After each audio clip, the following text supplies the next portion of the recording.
اعوذ باللہ من الشیطان الرجیم، بسم اللہ الرحمن الرحیم، اللہم صلی علی محمد وآل محمد۔ مومنین کرام، آج میں آپ کو روزہ افطار کرنے سے پہلے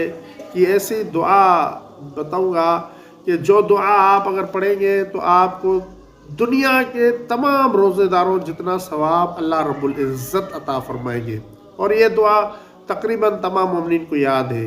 اور وہ دعا شیخ عباس قمی رحمۃ اللہ علیہ نے مفاتیح الجنان میں بیان کی ہے، اور شیخ صاحب کہتے ہیں کہ جب آپ روزہ افطار کر رہے ہوں تو روزہ افطار کرنے سے پہلے آپ یہ دعا پڑھ لیا کریں۔ وہ دعا کون سی ہے؟ وہ دعا ہے اللہم لک صمت وعلی رزقک افطرت وعلیک توکلت۔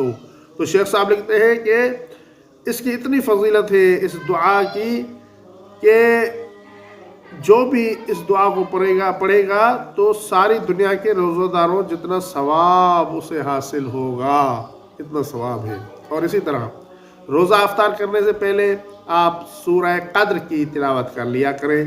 اور روزہ افطار کرنے سے پہلے آپ کھجور کھا لیا کریں، نمک چکھ لیا کریں،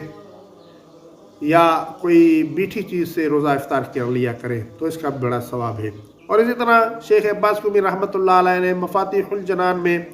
روزہ افطار کرنے سے پہلے ایک اور دعا بھی بیان کی ہے، اور شیخ صاحب کہتے ہیں کہ مولا کائنات امیر المؤمنین علیہ السلام جب روزہ افطار کرتے تھے تو مولا علی علیہ السلام روزہ افطار کرنے سے پہلے یہ دعا پڑھتے تھے، اور وہ دعا یہ ہے: بسم اللہ اللہم لک صمنا وعلی رزقک افطرنا فتقبل منا انک انت السمیع العلیم۔ مولا علی علیہ السلام روزہ افطار کرنے سے پہلے یہ دعا پڑھتے تھے،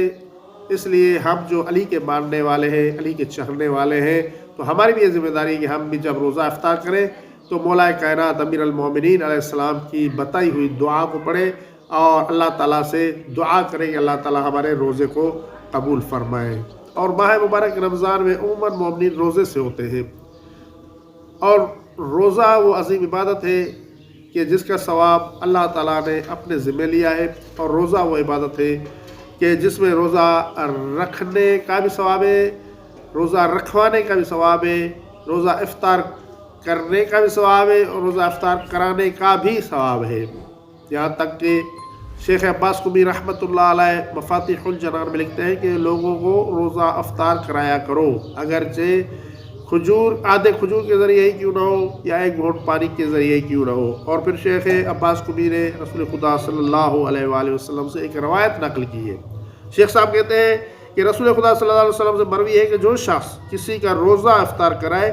تو اس کو بھی روزے دار کے برابر ثواب ملے گا، جتنا ثواب روزے دار کو ملے گا اتنا ہی روزے دار کو روزہ افطار کرانے والے کو ثواب ملے گا۔ اس لیے اس عبادت سے محروم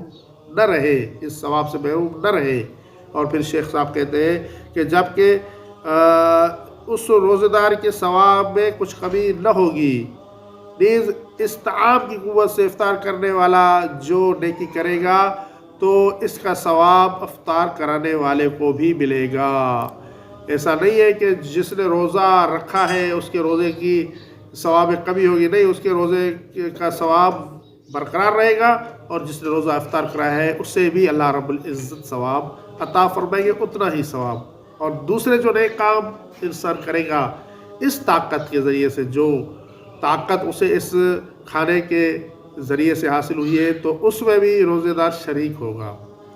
اور پھر شیخ صاحب لکھتے ہیں کہ آیت اللہ علامہ حلی نے رسالہ سعدیہ میں امام جعفر صادق علیہ السلام سے نقل کیا ہے کہ حضرت نے فرمایا جو شخص اپنے مومن بھائی کا روزہ افطار کرائے اس کو 30 غلام آزاد کرنے کا ثواب ملے گا، اور خدا کے ہاں اس کی ایک دعا بھی قبول ہوگی۔ 30 غلام آزاد کرانے کا ثواب ملتا ہے اس شخص کو کہ جو دوسروں کا روزہ افطار کراتے ہیں، اور یہی نہیں بلکہ اس کی دعا بھی قبول ہوتی ہے۔ اس لیے ہمیں چاہیے کہ ہم اس نیکی سے محروم نہ رہیں۔ اگر طاقت زیادہ نہیں ہے تو ایک گھونٹ پانی کے ذریعے سے، آدھی کھجور کے ذریعے سے بھی روزہ ضرور مومن کا افطار کریں کہ اس کا بہت زیادہ اجر و ثواب ہے۔